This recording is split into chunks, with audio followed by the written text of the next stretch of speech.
sa lagay ng ating panahon ngayong umaga po ng March 20, 2025.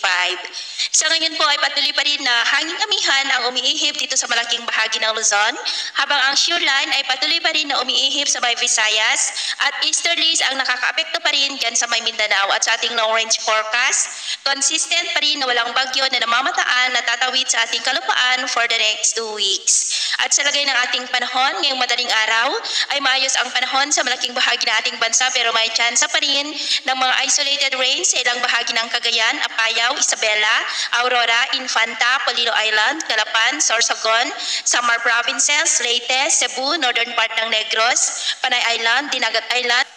Siargao, Zamboanga Peninsula at Sulu Archipelago. At mamaya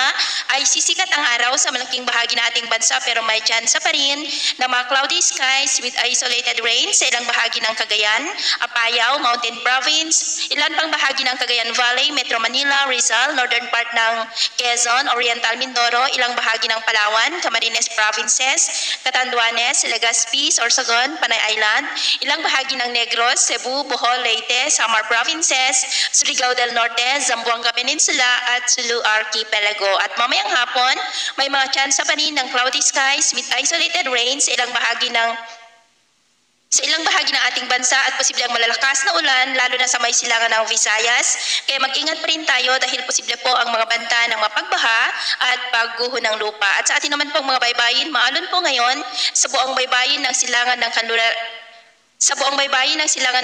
ng Luzon, maging sa northern seaboard ng Cagayan, extreme northern Luzon seaboard, silangang baybayin ng Luzon, maging po sa mga baybayin ng northern Samar at eastern Samar region,